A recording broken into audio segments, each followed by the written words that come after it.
Adolescência 2.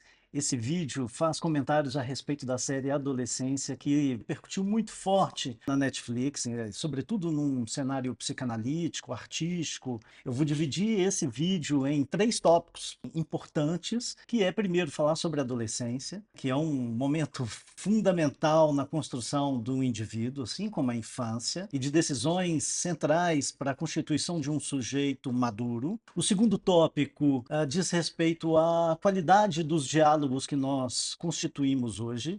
Esse é um dos pontos mais conturbados e difíceis de serem abordados por conta da hipercomplexidade contemporânea do sujeito em uma sociedade virtual. E, sobretudo, num terceiro ponto, que é um ponto que é a conclusão ou o desencadeamento desses dois pontos anteriores, que são os códigos de gênero e o código social. Como a gente se organiza enquanto uma discussão de gênero, enquanto uma rotulação e uma classificação de gênero numa sociedade que trata desse diálogo, desse discurso anterior, de uma adolescência conturbada, hipercomplexa, virtual também, e um código social que se relaciona em mecanismos de poder que estão distribuídos, talvez fragmentados, melhor dizendo, e que atuam diretamente na constituição das subjetividades. Eu me chamo Vinícius Bonfim, né, uma longa apresentação aqui do que nós vamos abordar nesse vídeo, mas eu pretendo ser breve e já peço de antemão para que se inscrevam aqui no meu canal para a gente aprofundar nesses temas que são tanto interesse e relevância cultural, social, para poder trabalhar esses assuntos. Vem comigo. Primeiro, o que é a adolescência, né? A adolescência é a saída desse primeiro momento da infância para um lugar onde o sujeito já se constitui com hormônios e num lugar onde a infância já foi rompida, ultrapassada. E agora ele está no momento de um indivíduo, o sujeito, né? E aqui pode ser tanto uma menina, um menino, independentemente da sua identidade de gênero, mas está naquele lugar de encontro consigo mesmo, que é também um lugar de distinção com os demais. Só que esse lugar é um tanto conturbado, porque ao mesmo tempo em que a pessoa, o sujeito, vem com toda uma constituição da infância, da construção familiar, das primeiras experiências em sociedade, dos valores os quais a família lhe preserva, e aqui família no conceito mais abrangente do termo, mais generoso do termo, esses valores que constituem a identidade do sujeito, ele chega na adolescência e ele começa a querer a se identificar fora desse lugar da família, fora do lugar de mamãe, papai, tio, avô, padrasto, papai, independe. Mas ele quer sair desse lugar para se encontrar, se identificar. E costuma ser um lugar de conflitos internos, mas que precisam também da validação social, né? A adolescência, ela passa por uma dinâmica de autodestruição, preservação de algo que ainda não foi descoberto, e que vai sendo descoberto ou vai sendo construído um caminho nas testificações com os seus pares, né? Me identifico com esse, não me identifico com aquele. E esses atos de teste da validação da adolescência se dão individualmente mesmo, né? E por isso que gera tanta ansiedade, angústia, desentendimento e que desencadeiam na ausência de um bom discurso, porque muitas coisas estão no não dito, onde não se encontram, onde o indivíduo procura, né? Onde ele ainda há de desvelar, mas obviamente no desvelamento esse véu ele cai sobre outro lugar, né? Talvez sobre a família, no distanciamento do adolescente da família, né? No distanciamento do adolescente para as questões, talvez, da educação, né? Ou de outros colegas que não lhe fazem bem. Então é uma dinâmica que é muito difícil de ser controlada, pautada com doses hormonais intensas que os indivíduos, né, e provavelmente grande parte dos, né, dos ouvintes aqui dessa nossa audiência já passou por isso, mas olhando já para os próprios filhos e querendo entender a relação dessa turma. A adolescência, ela convoca o sujeito para uma nova sexualidade, para uma nova formatação social. É um indivíduo constituído por novas fantasias e fantasias diferentes das fantasias familiares as quais foram elaboradas, constituídas durante esse percurso da infância na família, né? Então essa nova identidade traz também uma nova sexualidade, novas aprovações, nova forma de se vestir, de se comportar, novos lugares, novos desejos. É tudo muito difícil e a aproximação com aqueles que de fato importam com o adolescente é fundamental para a construção de uma identidade sólida e talvez que tenha um amparo, um seguro, um porto para ainda poder girar ao entorno de todos esses temas nebulosos e de experimentações, mas com certeza ter onde se amparar novamente, né? Ter onde retornar, né? Um retorno ao que lhe constituiu lá na infância, que é de tanta importância assim, a infância, para uma adolescência, penso eu, mais estável, se é possível dizer, se é o menos conturbada. Então, é um momento de um amadurecimento que perpassa por testes, e testes que acabam em algumas violências, em bullying, em relações escolares complexas, difíceis. O outro tópico que eu queria discutir aqui com vocês e que é muito importante é a qualidade do discurso, do diálogo dos adolescentes com seus pais, né? Ou com seus familiares, quem quer que sejam esses familiares. Mas é importante com que se tenha a abertura. A adolescência é o lugar de abrir as portas, as janelas dos descobrimentos, das identificações, de difíceis tomadas de decisão. E os pais, dizendo aqui sobre a série, né, em especial, eles são, de fato, responsáveis por essa qualidade de escuta, essa qualidade de diálogo. Ouvir o adolescente é mais do que sentar à mesa para jantar e perguntar se está tudo bem com os demais. É preciso compartilhar com ele o mundo dele, né? Estar presente. E estar presente significa saber o que se passou, o que pretende vir a acontecer e esse presente ser munido de experiências e expectativas. É um acompanhamento, isso se faz cotidianamente, não só na mesa de jantar ou do almoço, mas vivenciando e acreditando que aquelas experiências vividas no cotidiano podem sim interferir na qualidade da vida e dos afetos que se constrói durante a adolescência, durante toda uma vida, na verdade, né? A vida não inicia na infância ou acaba na adolescência. A vida ela é o presente a partir de experiências de passado e futuro, né? A vida ela é um constante ser. E ser nessa dinâmica do tempo é sendo, é vivendo, né? No gerúndio.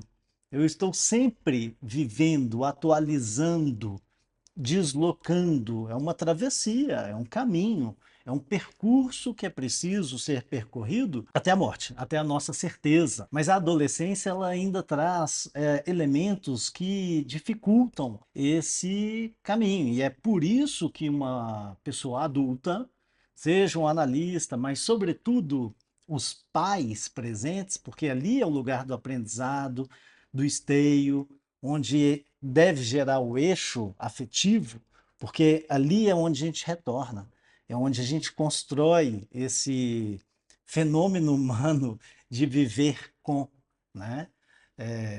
Desde o nosso nascimento, essa dinâmica ela é presente. E é sobre a dinâmica da convivência que nós estamos falando na adolescência e, sobretudo, nessa série. Então, existem códigos, e passando aqui para os outros dois tópicos que estão inseridos em um, o código social e o código de gênero, é importante também dizer da qualidade do diálogo, porque nós temos hoje uma adolescência que já vem de uma dinâmica de diálogo que ela é virtual, né? Sempre coloco essa discussão à tona porque o algoritmo, com a inteligência artificial, com a possibilidade de um analista virtual me atender, se isso é possível ou não, como ficaria o corte lacaniano, o corte na análise, que seja de outra matriz, de outra fonte de pensamento, como aconteceria uma análise, porque essa a qual nós estamos vinculados aqui nos algoritmos das redes sociais é um algoritmo de direita, é um algoritmo que está construído, definido por gestores de sujeitos que estão moldados a partir de uma estrutura patriarcal, falocêntrica, heteronormativa, violenta, onde meninos vestem azul, meninas vestem rosa, já trazendo essa discussão para os nossos dois outros tópicos, né? O último tópico, que é o código social e o código de gênero, aproveitando a deixa, né? Essa é a cultura da violência, uma cultura que vem, obviamente, de uma construção binária, onde, né, homens deveriam estar presentes para discutir e falar a verdade para as mulheres, e quando as mulheres atuam ativamente nesse lugar onde era para ser masculino, as mulheres são violentas, e obviamente que essa dinâmica traz também, dentro do discurso das mulheres, toda a dinâmica do próprio machismo, porque todo mundo está falível a cair dentro desse discurso, que é um discurso da violência. Então, as próprias mulheres também caem nesse discurso, né? Que quando são ativas precisam ser violentas. Esse discurso ele já é masculino e que o algoritmo já reproduz. Então, qual é o discurso válido? Qual é a qualidade, que é o nosso tópico aqui, né? Que é o eixo central para a nossa discussão? Qual é a qualidade do diálogo que é travado na adolescência e, sobretudo, que é demonstrado nessa série da Netflix? Como é que se constitui um bom diálogo a partir das redes sociais, se é que é possível? Nós precisamos encontrar nossos iguais, mesmo sendo tão diferentes. Como é possível encontrar iguais, sendo que o que me caracteriza é a minha identidade? Não há que se falar em igualdade no sentido do sujeito, porque o sujeito ele é idêntico a si próprio, inclusive diferente de mamãe e papai, onde aqui na adolescência se qualifica essa discussão, porque o que há é toda uma construção de gênero que é social, né? Então esse código de gênero e código social, que são conectados, né, esses dois códigos, o gênero é uma construção social que se faz em uma dinâmica de relações de poder, né? E o gênero masculino ele tem sido construído e elaborado para atuar de forma violenta, onde, sobretudo, dentro das construções de gênero, o masculino ele não pode ser rejeitado. Porque quando ele é rejeitado, o que há de se fazer é atuar a partir da violência, né? Haja vista o nível do feminicídio no Brasil, né? A gente tem o Brasil como um péssimo exemplo, né, para violência à mulher, né? Ou violência de gênero. Aqui, portanto, o Código Social e o Código de Gênero, eles se interagem porque a escuta, né, no diálogo, ela é muito deficiente, porque hoje a gente só quer e só faz uma escuta do que realmente me agrada. Então, eu não consigo e não tenho nenhuma habilidade para realizar uma escuta mais atenta e que gere uma contradição aonde eu me sinto confortável, né? Então, quando eu sou colocado a teste, eu atuo com violência, né? Há os bolsonaristas, há os petistas, e assim criam-se separações, classificações em que não se permite apresentação de discursos mais qualificados, né? Porque, obviamente, a direita tem bons discursos, só que esses discursos precisam ter espaços também dentro de um campo da esquerda. E a esquerda tem também excelentes discursos, apresentações de razões que precisam ser apresentadas, essas razões, dentro do campo da direita. Mas como eu não tenho habilidade para realizar uma boa escuta, eu me fecho, me blindo e escolho apenas escutar aquilo que me traz algum conforto. Assim, inclusive, eu não atuo com violência. É interessante como a dinâmica da violência, ela é tão sofisticada a ponto de nós não percebermos que nós mesmos, ainda que pacificadores, entre aspas, aqui, estamos munindo o discurso da violência a partir do momento em que nós nos fechamos a pequenos grupos que geram consenso com o que nós pensamos. Isso é muito radical. Mas na série Adolescência mostra exatamente quando Jamie é negado, qual é a atuação dele? É negado pelo pai, negado pela paquera, negado pela psicóloga na entrevista. Eu já tinha falado no vídeo anterior, que quem não tiver visto, vale muito a pena ir lá e buscar esse vídeo, que ele tinha talvez um traço de psicopatia. E acredito que sim. Ele não mostrou nenhum arrependimento, inclusive, durante todo o vídeo, de ter assassinado a menina, mas o tempo todo em busca por um reconhecimento. E o sofrimento dele é por indeterminação. Um sofrimento por indeterminação que a adolescência trava no interior do seu discurso, da sua formação. Esse lugar da adolescência conturbada faz com que Jamie atue com violência exatamente dentro de um campo minado da dinâmica virtual, da dinâmica de um discurso violento. Como é que essa dinâmica seria possível numa educação com um diálogo de melhor qualidade? Eu acredito que Jamie tenha traços, né, psicóticos, sim, na construção da sua personalidade. Ele pouco se interessou com o sentimento da família da vítima, com o sentimento da menina. Ele não se mostra arrependido de ter matado a menina. Ele, na verdade, ele começa a identificar o seu laço social quando reconhece o crime, meses depois, inclusive no aniversário do pai. O pai, inclusive, faz uma reprodução dessa relação amena que ele teve com o próprio pai dele, né? Ele tenta não reproduzir a relação que o pai dele teve com ele, mas ao mesmo tempo ele se mostra incapaz de ter um bom diálogo e um bom afeto com o filho.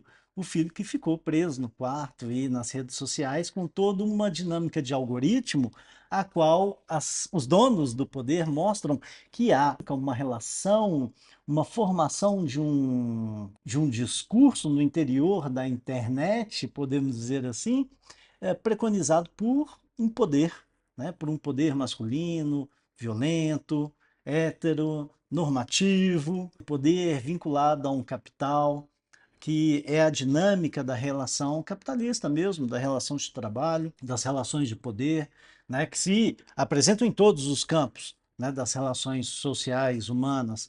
Mas o dinheiro, o poder, o capital têm vínculos muito fortes que estão majoritariamente na dinâmica social, né? Então isso é muito importante pensar. Jamie, portanto, né, não amenizando, né, ou desqualificando o crime que ele comete, mas ele é vítima de toda uma dinâmica cruel, perversa da sociedade, a qual a gente precisa abrir bem os olhos, porque ela está em nós, né? Essa dinâmica social de baixa qualidade de diálogo que repercute em uma ausência completa de educação para uma escuta atenta, para uma escuta ativa, para uma escuta que seja melhor qualificada, que seja uma escuta da diferença, não uma escuta de um consenso, do comum, do igual, né, de um espelhamento, do que seja confortável. É importante, essa série apresenta para a gente um aprendizado que é importante com que nós tenhamos relações com as pessoas que sejam também diferentes da gente. E uma rejeição, um não, aprender a ouvir o não é muito importante para a construção de nós mesmos, né? A adversidade, a construção a partir de uma quebra de expectativa, é isso que nos torna, inclusive, mais forte. Nosso desgaste, a nossa queda é que nos faz levantar. Então é muito importante aprender a ouvir não, para melhorar, inclusive, quem nós somos, para a gente avançar num conteúdo do conceito, na qualidade do discurso, na melhora da escuta, para nós convivermos melhor em uma sociedade tão diversa, né? E o que a gente sabe com primazia é que não tem ninguém igual a gente. E isso é muito bom, né? Nos faz únicos. Então nós somos idênticos somente a nós mesmos. Me sigam no canal, é um prazer tê-los aqui e a gente se encontra no nosso próximo vídeo. Valeu!